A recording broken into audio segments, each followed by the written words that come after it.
The Forum, Inglewood, November 1974. 17,000 people on their feet when the music stopped. Not a fade-out, not a planned break. The kind of stop that happens when a body hits the floor. Danny Holt had been Rod Stewart's lead guitarist for 11 months. 14 cities, 42 shows, not a single missed chord. He was good at his job and he knew it. Then 40 seconds into the third song, his legs went. His guitar hit the stage before his knees did. The feedback ripped through the monitors, oh, a long, ugly scream, and the whole band froze. The crowd froze with it.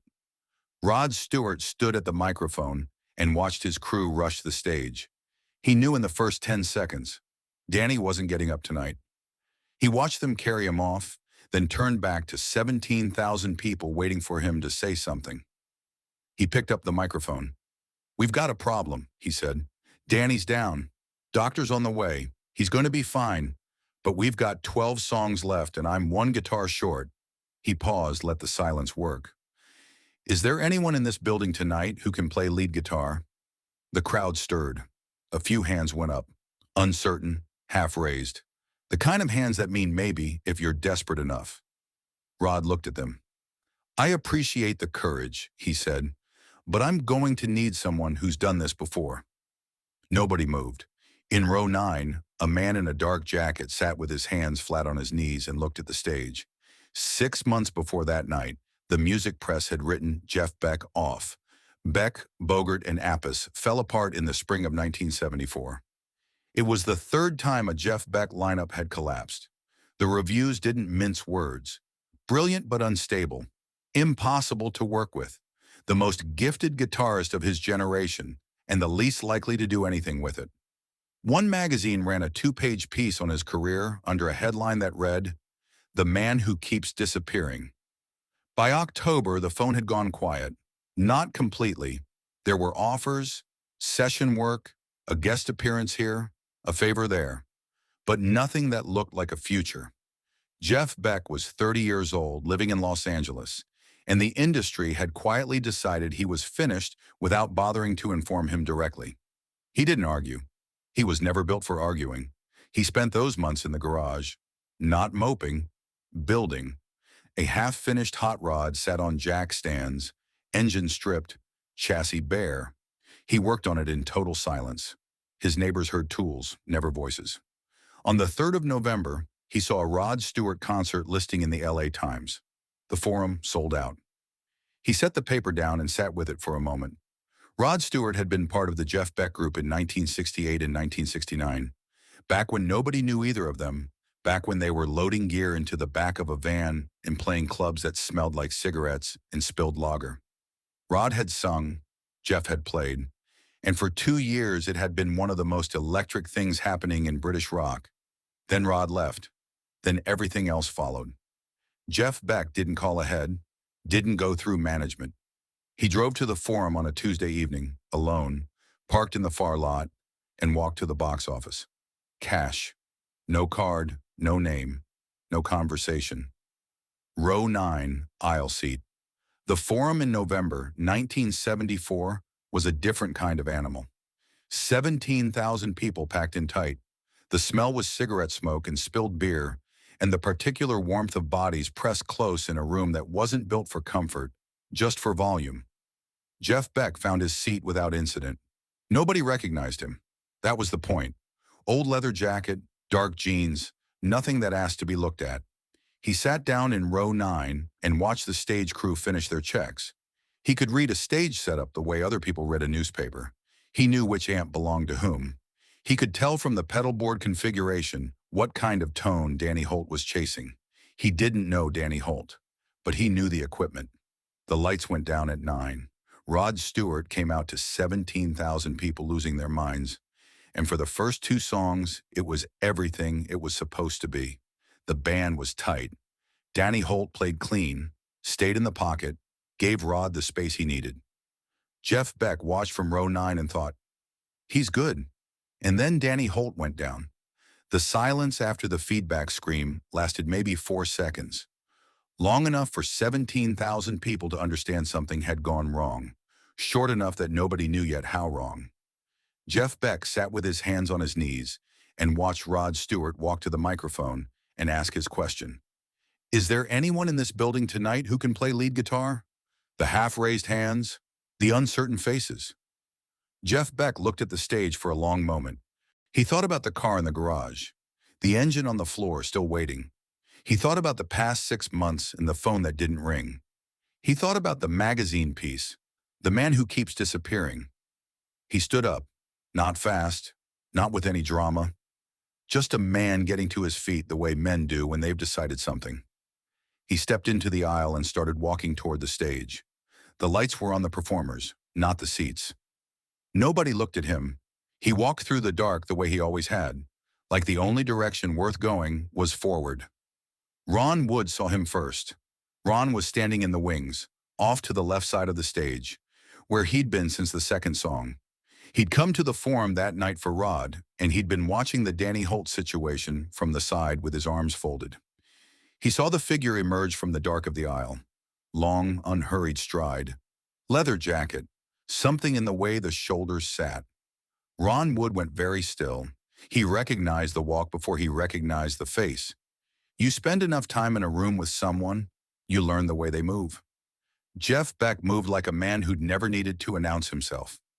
He reached the bottom of the stage steps and looked up, and Ron Wood looked down at him from the wings, and neither of them said a word.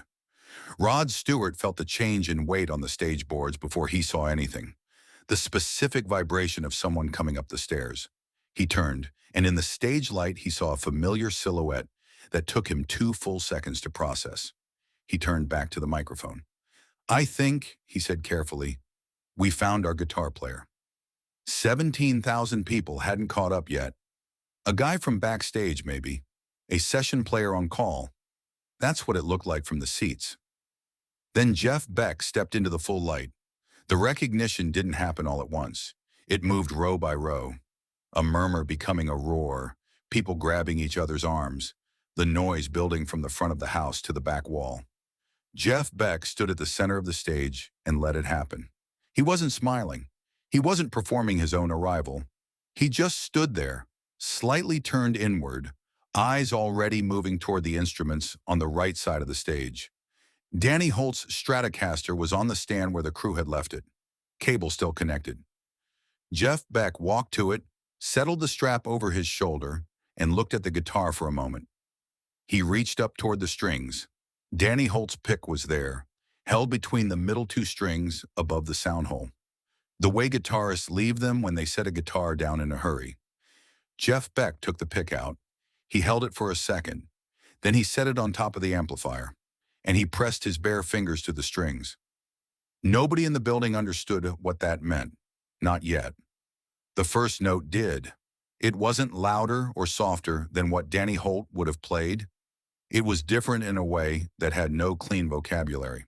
A pick creates an edge, a percussive attack, a defined beginning to each note. Jeff Beck's fingers created something else entirely, a sound that came from inside the note rather than the front of it, warm and slightly open at the edges. One note, and the whole room changed temperature. Rod Stewart stood at his microphone and closed his eyes. He knew that sound. He'd spent 2 years standing exactly here, in front of it, inside it. And he'd spent the years since trying to find a version of it with other players. He'd found good ones. Danny Holt was good. This wasn't the same thing. Jeff Beck didn't look at the crowd. He didn't look at Rod. He looked at the neck of the guitar the way he always did, like the conversation was between him and the instrument, and everything else, the 17,000 people, the stage lights, the 6 months of silence, was background noise. He played. Ron Wood, still in the wings, unfolded his arms. 3 songs. Nobody counted them that way at the time, but afterward, the people in that building would try to reconstruct it and keep coming back to the same number. 3 songs.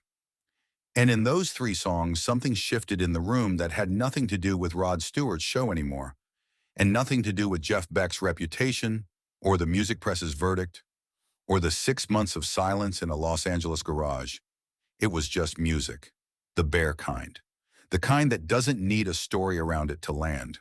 When the 3rd song ended, Rod Stewart walked to the microphone and stood there for a moment without speaking. 17,000 people waited. "This man," Rod said, "bought a ticket tonight, paid cash at the box office, sat in row 9, and didn't tell a soul he was here." He paused. The music business spent 6 months telling him his time was finished. Another pause, shorter. He came anyway, sat in the dark and listened. And when there was a guitar that needed playing, he stood up. Jeff Beck was tuning a string at the other end of the stage and not looking up. Rod watched him for a moment. "Some things," Rod said quietly, "don't finish." Jeff Beck didn't take a bow. When the last song ended and the crowd was still making noise, he unclipped the strap, set the Stratocaster back on the stand, and walked toward the stairs. The same unhurried stride, the same turned-in shoulders. Ron Wood was waiting at the bottom of the steps. They stood together for a moment in the corridor off stage, where the sound of the crowd came through the walls like something felt rather than heard. "Still in the garage?" Ron said. Jeff Beck looked at him. "Come by next week," Ron said.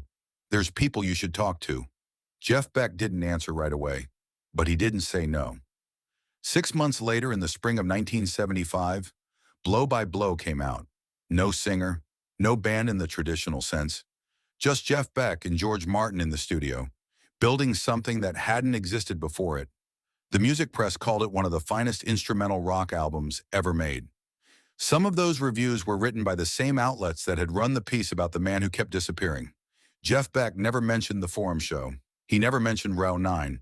But George Martin, years later, in a conversation about how the Blow by Blow sessions began, said something that the people who were there that November night remembered when they heard it. "Jeff came in with something to prove," Martin said. "Not to anyone else, just to himself. And that's the only kind of proof that ever sounds like anything." In 1974, the industry decided Jeff Beck was finished. He bought a ticket, sat in the dark, and waited. The stage found him anyway. 6 months later, he made the record that changed everything. Not because anyone asked him to, because he'd already decided.